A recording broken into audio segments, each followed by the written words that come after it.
வணக்கம் நண்பர்களே. நம்முடைய பாரம்பரிய மருத்துவத்துல அமிர்தம் என்று போற்றப்படும் ஒரு பழம் இருக்குது. அதுதாங்க நெல்லிக்காய். தினமும் ஒரு நெல்லிக்காய் அல்லது ஒரு டம்ளர் நெல்லிக்காய் ஜூஸ் குடிப்பது உடலுக்கு என்னென்ன நன்மைகள் தரும் என்று ஆயுர்வேதமும் நவீன ஆராய்ச்சிகளும் கூறுகிறது. ஆனா நெல்லிக்காய் ஜூஸை எப்ப குடிக்கணும், யாரெல்லாம் குடிக்கலாம், யாரெல்லாம் தவிர்க்க வேண்டும், அதிகமா குடித்தால் என்ன விளைவுகள் ஏற்படும் அப்படிங்கிறத இந்த வீடியோல முழுமையா நீங்க தெரிஞ்சு கொள்ள போறீங்க. ஸோ வீடியோவா முழுமையா பாருங்க. இந்த ஒரு வீடியோ உங்க வாழ்க்கையை மாற்றக்கூடிய ஒரு அற்புதமான வீடியோவாக இருக்கலாம். உங்கள் ஆரோக்கியம் உங்கள் கையில்தான். நெல்லிக்காயில இருக்கக்கூடிய ஊட்டச்சத்துக்கள்லாம் முதல்ல பார்த்துடலாம். ஒரே ஒரு நெல்லிக்காயில பல ஊட்டச்சத்துக்கள் இருக்குது. Vitamin C, antioxidant, polyphenol, fibre, calcium, iron, potassium, magnesium, vitamin A, vitamin B complex, இது எல்லாமே இருக்குது. இதனால தான் நெல்லிக்காய் ஒரு அமிர்தம் அப்படின்னு அழைக்கப்படுது. பல உறுப்புகளை பாதுகாக்கிறதுக்கும் இந்த நெல்லிக்காய் பயன்படுது. நெல்லிக்காய் சாப்பிட்றதுனால உடல்ல ஏற்படக்கூடிய நன்மைகளை பார்த்துடலாம். அதுல முதலாவது நன்மை, நோய் எதிர்ப்பு சக்தியை அதிகப்படுத்துறதுக்கு நெல்லிக்காய் பயன்படுது. நெல்லிக்காயில விட்டமின் சி அதிகமா இருக்கிறதுனால அடிக்கடி சளி பிடிக்கிறது குறைய ஆரம்பிக்கும். வைரஸ் தொற்று எதிர்ப்பு சக்தி உடலுக்கு கிடைக்க ஆரம்பிக்கும். அதாவது வெளியிலிருந்து வரக்கூடிய பாக்டீரியா, வைரஸ் போன்ற தொற்றுகளை எதிர்த்து போராடும் தன்மை உடலுக்கு கிடைக்க ஆரம்பிக்கும். அதே மாதிரி அடிப்பட்ட காயங்கள், கீழே விழுந்து அடிபடுறது, கையை கத்தி வெட்டின காயம், இது எல்லாமே விரைவில் ஆறதுக்கு இதில் இருக்கக்கூடிய விட்டமின் சி பயன்படுது. குழந்தைகள் முதல் முதியவர்கள் வரை அனைவருக்குமே ஒரு சிறந்த உணவா நெல்லிக்காய் இருக்குது. அடுத்து இரண்டாவது நன்மை என்னன்னா, உடல்ல டீடாக்ஸ் செய்யறதுக்கு நெல்லிக்காய் பயன்படுது. நெல்லிக்காய் ஜூஸ் கல்லீரலுடைய செயல்பாட்டை மேம்படுத்துறதுக்கு பயன்படுது. உடல்ல இருக்கக்கூடிய கழிவுகளை வெளியேற்றத்துக்கு பயன்படுது. தினமும் காலையில நீங்க நெல்லிக்காய் ஜூஸ் குடிச்சிட்டு வந்தா உங்களுடைய உடல் புத்துணர்ச்சியாக இருக்க ஆரம்பிக்கும். உடல் எடையை குறைக்க நினைப்பவர்கள் முதல்ல டீடாக்ஸ் ட்ரிங்கை எடுத்துட்டு தான் அடுத்து டயட்டையே மேற்கொள்ளணும். ஸோ உங்களுக்கு ஒரு சிறந்த டீடாக்ஸாக நெல்லிக்காய் இருக்குது.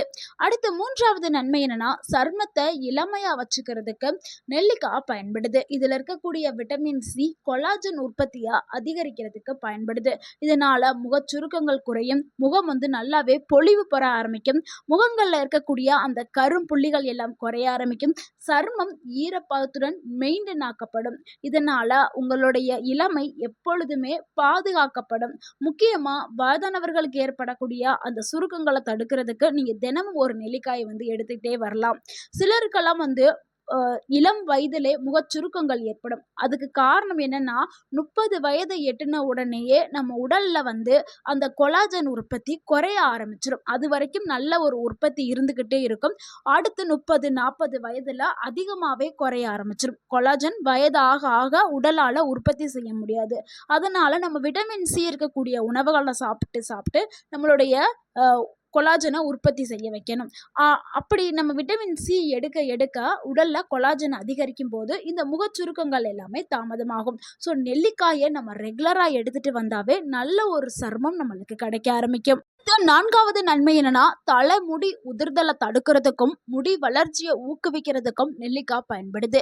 நெல்லிக்காய் முடியோடைய வேர்களை வலுப்படுத்துறதுக்கு பயன்படுது. தலையில இருக்கக்கூடிய பொடுகளை குறைக்கிறதுக்கும் முடி வளர்ச்சியை ஊக்குவிக்கிறதுக்கும் பயன்படுது. முக்கியமா இலைநரை வருவதை தாமதப்படுத்துறதுக்கு பயன்படுது. ஏன்னா இப்ப இருக்கக்கூடிய காலகட்டம், சுற்றுச்சூழல், உணவு பழக்க மாறுபாடுனால நிறைய பேருக்கு இளம் வயதுல இளநரை வர ஆரம்பிக்குது. ஸோ இந்த இளநரைக்காக நீங்க எவ்வளவுதான் காஸ்ட்லியான எண்ணெய், ஷாம்பு, சோப்பு மாத்தினாலும் அது சரியே ஆகாது.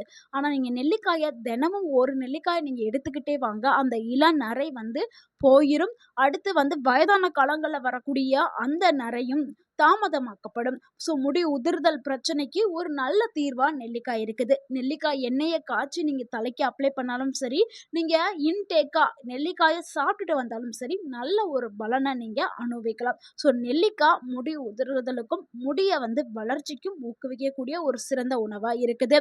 அடுத்த ஐந்தாவது நன்மை என்னன்னா, கண் பார்வையை மேம்படுத்துறதுக்கு நெல்லிக்காய் பயன்படுது. நெல்லிக்காயில விட்டமின் ஏ இருக்கிறதுனால இது கண் பார்வையை மேம்படுத்துறதுக்கும் அதாவது வயதான காலத்துல வரக்கூடிய பார்வை குறைபாட சரி செய்யறதுக்கும் பயன்படுது. கண் உளர்ச்சி, கண் சோர்வு இது எல்லாத்தையுமே குறைக்கிறதுக்கு பயன்படுது. இப்ப இருக்கிற காலகட்டத்துல அதிக அளவுல நம்ம என்ன பண்றோம்? மொபைல் ஃபோன் யூஸ் பண்றோம். கணினி, லேப்டாப்லாம் பயன்படுத்துறோம். ஸோ இப்படி அ கணினியில வேலை செய்றவங்க, மொபைல் அதிகமா பார்க்குறவங்க, டிவி பார்க்குறவங்களுக்கு நெல்லிக்காய் வந்து ஒரு சிறந்த உணவா இருக்குது. பார்வை சம்மந்தமான அ அந்த பிரச்சனைகளுக்கு ஒரு தீர்வா அடுத்து 6வது நன்மை என்னன்னா, செரிமானத்த மேம்படுத்துறதுக்கு நெல்லிக்காய் பயன்படுது. நெல்லிக்காய் வயிறு உபசம், மலச்சிக்கல், அஜீரணம், வாய்வு பிரச்சனை இது எல்லாத்தையுமே குறைக்கிறதுக்கு பயன்படுது. இது குடலுடைய ஆரோக்கியத்த மேம்படுத்துறதுக்கு பயன்படுது. அடுத்து 7வது நன்மை, ரத்த சர்க்கரை அளவ கட்டுப்பாட்டுல வைக்கிறதுக்கு நெல்லிக்காய் பயன்படுது. சில ஆய்வுகள் என்ன சொல்லுதுன்னா, நெல்லிக்காய் இன்சுலினுடைய செயல்பாட்ட மேம்படுத்துறதுக்கு பயன்படுது.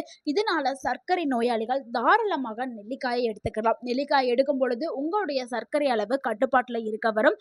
ஆனா இது மருந்துக்கு மாற்றல்ல. மருத்துவர் குடுத்த மருந்து மாத்திரையை சாப்பிட்டுக்கிட்டே ஒரு புறம் ஒரு நெல்லிக்காய தினமும் எடுத்துட்டு வாங்க.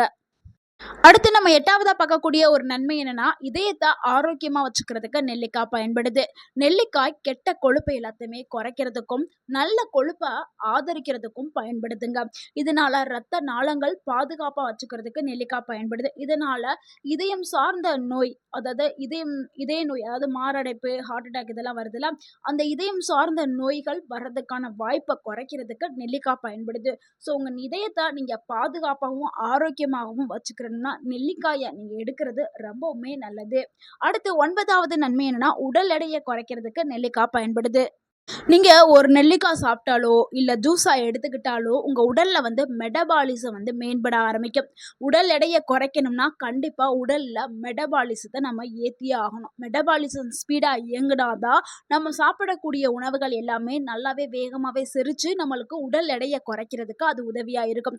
நெல்லிக்காய் ஜூஸ எடுக்க எடுக்க உங்க உடல்ல மெட்டபாலிசம் சூப்பரா இயங்க ஆரம்பிக்கும். இதனால உங்களுக்கு உடல் எடை சூப்பரா குறைய ஆரம்பிக்கும். அடுத்து வந்து இது வந்து வயிறு நிறைந்த ஒரு உணர்வையும் கொடுக்கும். அடுத்து வேற அன்னெசெசரியா ஸ்நாக்ஸோ இல்ல அதிக உணவுகள் சாப்பிடுற பழக்கத்தையும் குறைக்கிறதுக்கு இது பயன்படுது. ஸோ நீங்க வெயிட் லாஸ் பண்ணணும்னா நெல்லிக்காய் வந்து ஒரு சிறந்த உணவா இருக்கும். ஸோ நெல்லிக்காய் எடுங்க, கண்டிப்பா உடல்ல இருக்கக்கூடிய தேவையற்ற கொழுப்பு எல்லாமே சூப்பரா கரைஞ்சு நீங்க நல்லாவே ஸ்லிம் ஆயிருவீங்க. அடுத்து 10வதா பார்க்கக்கூடிய ஒரு நன்மை என்னன்னா, வயதான தோற்றத்தை தாமதப்படுத்துறதுக்கு நெல்லிக்காய் பயன்படுது. நெல்லிக்காயில அதிக அளவுல வந்து ஆன்டி ஆக்சிடென்ட்கள் இருக்கிறதுனால இது ஃப்ரீ ரேடிக்கலை வந்து கட்டுப்படுத்துறதுக்கு பயன்படுது. இதனால உடல் செல்கள் வந்து பாதுகாக்கப்படும். அந்த முதுமை வந்து மெதுவாக தாமதப்படுத்தும். ஸோ முதுமை வந்து உடனே வராது. நீங்க 60, 70, 80 வயசுக்காரர்களா இருந்தாலுமே நெல்லிக்காய் நீங்க தொடர்ந்து எடுக்கும்போது ரொம்பவுமே இளமையா இருப்பீங்க. அந்த முதுமைங்கிறது ரொம்பவுமே தள்ளி போயிரும். ஸோ அந்த அளவுக்கு இதுல வந்து ஆன்டி ஆக்சிடென்ட் இருக்குது. உடல வந்து புத்துணர்ச்சியா வச்சுக்கிறதுக்கு நெல்லிக்காய் வந்து அடுத்து 11வது நன்மை, மூளைய ஆரோக்கியமா வச்சுக்கிறதுக்கு நெல்லிக்காய் பயன்படுது. நினைவாற்றலை மேம்படுத்துறதுக்கு பயன்படுது. மன அழுத்தத்தை குறைக்கிறதுக்கு பயன்படுது. மூளையுடைய செல்களை பாதுகாக்க பயன்படுது. ஸோ வந்து வயதான காலத்துலலாம் என்ன ஆகும்னா மறதி ஏற்படும். ஸோ அந்த மறதி எல்லாமே தாமதப்படுத்துறதுக்கு, அந்த நினைவாற்றலை மேம்படுத்துறதுக்கு நெல்லிக்காய் வந்து ஒரு சிறந்த உணவா இருக்குது. அடுத்து 12வது நன்மை என்னன்னா, எலும்புகளுக்கு ஒரு நல்ல ஆரோக்கியமான உணவா நெல்லிக்காய் இருக்கு. இதுல இருக்கக்கூடிய கால்சியம் மற்றும் மினரல் எலும்புகளை வலுப்படுத்துறதுக்கு பயன்படுது. தொடர்ந்து வந்து வயதானவர்கள் எடுக்கும்போது நல்ல ஒரு பலனை வந்து நீங்க அனுபவிக்கலாம். ஸோ இவ்வளோ நேரம் நம்ம நெல்லிக்காயோடைய நன்மைகளை தான் பார்த்தோம். எப்படி வந்து நெல்லிக்காய் ஜூஸை வந்து சரியான முறையில் வந்து ரெடி பண்ணணும், எவ்வளவு நெல்லிக்காய் ஒரு நாளைக்கு பயன்படுத்தணும், அதிகமாக பயன்படுத்தினா என்ன விளைவுகள் வரும் எல்லாத்தையும் நம்ம பார்க்கலாம். எப்பவுமே ஒரு நாளைக்கு நீங்க 1 இல்லைன்னா 2 நெல்லிக்காய் தாங்க எடுத்துக்கிறணும் ஜூஸ் போடுறதுக்கு. அதாவது 1 டம்ளர் தண்ணீர் எடுத்துக்கிறணும். சிறிதளவு இஞ்சி, உங்களுக்கு விருப்பம் இருந்தா இஞ்சி எடுத்துக்கிறங்க, விருப்பம் இல்லைன்னா அதை தவிர்த்துடுங்க. அதே மாதிரி புதினாவும் விருப்பம் இருந்தா எடுத்துக்கிறங்க, விருப்பம் இல்லைன்னா அதையும் விட்டுருங்க. அதுக்கப்புறம் சிறிதளவு தேன். சர்க்கரை சேர்க்கவே கூடாது, தேன் தான் சேர்க்கணும். தேன் இருந்தா சேருங்க, இல்லைன்னா சேர்க்காதீங்க. தேன் கலந்து குடிக்க இப்போ சர்க்கரை நோயாளிகள் வந்து தேன் கலக்கக்கூடாதுல, இனிப்பு கலக்கக்கூடாது. அதுக்கு பதிலாக சின்னதாக கொஞ்சோண்டு சால்ட் கலந்துக்கலாம். ஸோ அது ஆப்ஷன் தான், உங்களுடைய விருப்பத்துக்கு ஏற்ற மாதிரி நம்ம பண்ணிக்கலாம். ஸோ நெல்லிக்காயோடைய விதைகளை கட் பண்ணிட்டு குட்டி குட்டியாக நறுக்கிட்டு விதைகளை வந்து எடுத்து தூக்கி போட்டு அந்த சதைகளை மட்டும் கட் பண்ணிட்டு மிக்சியில் போட்டு அரைச்சி வடிகட்டி நீங்கள் அப்படியே குடிக்கலாம், 1 கிளாஸ் தண்ணி கலந்து. ஸோ இந்த மாதிரி தான் நீங்கள் குடிக்கணும். நெல்லிக்காய் நம்ம நம்ம எவ்வளோ அளவு சொன்னோம்? 2 நெல்லிக்காய். ரொம்பவும் பெருசா இருந்தா 1 நெல்லிக்காவே போதும். சின்னதா இருந்தா 2 நெல்லிக்காய். அதுக்கு மேல எடுக்காதீங்க. நெல்லிக்காய அதிகமா சாப்பிட்டாலும் பிரச்சனை வரும். எப்பல்லாம் நீங்க குடிக்கலாம்னா, காலையில வெறும் வயிற்றுல குடிக்கலாங்க. இல்லைன்னா உணவுக்கு முன்னாடி ஒரு 30 நிமிஷத்துக்கு முன்னாடியும் குடிக்கலாம். மாலை நேரத்திலயும் எடுத்துக்கலாம். ஸோ உங்களுடைய வசதிய பொறுத்து நீங்க எடுத்துக்கிறங்க. எவ்வளவு குடிக்கணும்னா, பெரியவங்க 100ல இருந்து 150 எம்எல், அதாவது அந்த 1 கிளாஸ் தண்ணி அவ்வளோதான் எடுக்கணும். தினமும் நெல்லிக்காய் எடுக்கலாமா அப்படின்னு நிறைய பேர் கேட்குறாங்க. தினமும் நெல்லிக்காயை எடுக்கவே வேண்டாம். அப்படி எடுக்கவே கூடாது. வாரத்துல 4 இல்லைன்னா 5 நாட்கள் நீங்க நெல்லிக்காய் எடுத்தா போதும். இப்போ நீங்க வாரத்துல 7 நாள் இருக்கா, நீங்க 5 நாள் தொடர்ந்து எடுத்துக்கிட்டீங்கன்னா 2 நாள் இடைவெளியை விட்டுருங்க. விட்டுட்டு திருப்பி ஒரு 5 நாள் எடுங்க. இல்லைன்னா 1 நாள் எடுத்துட்டு 1 நாள் இடைவெளி விட்டுட்டு அப்படி கூட நீங்க கணக்கு பண்ணி எடுத்துக்கிறங்க. ஆனா மொத்தத்துக்கு ஒரு வாரத்துக்கு நீங்க 4 இல்லைன்னா 5 நாட்கள் எடுத்தா போதும். அதுக்கு மேல எடுக்க வேண்டாம். ஸோ இதெல்லாம் அதிகமா எடுத்தீங்கன்னா சில பிரச்சனை வரும். அது நெல்லிக்காய் எடுக்கும்போது யாரெல்லாம் ரொம்பவே கவனமா இருக்கணும்னா, வயிற்றுல புண்ணு இருக்கிறவங்க, ஆசிட் ரிஃப்ளக்ஸ் இருக்கிறவங்க, சிறுநீரக கல் அந்த ஹிஸ்ட்ரி இருக்கிறவங்க, ரத்தம் உறையாமல் செய்யும் மருந்து மாத்திரை சாப்பிட்றவங்க, இவங்க எல்லாருமே ரொம்பவே கவனமா தான் நெல்லிக்காயை எடுத்துக்கிறணும். இல்லைன்னா நீங்க உங்களுடைய மருத்துவர்ட்ட நீங்க ஆலோசனை பெற்றுட்டு, உங்க உடல் நிலை எப்படி இருக்குது, முன்னாடி எப்படி இருந்துச்சு, இப்ப எப்படி இருக்குது அப்படின்னு சொல்லி நீங்க ஆலோசனை பெற்றுட்டு எடுக்கிறது ரொம்பவே நல்லது.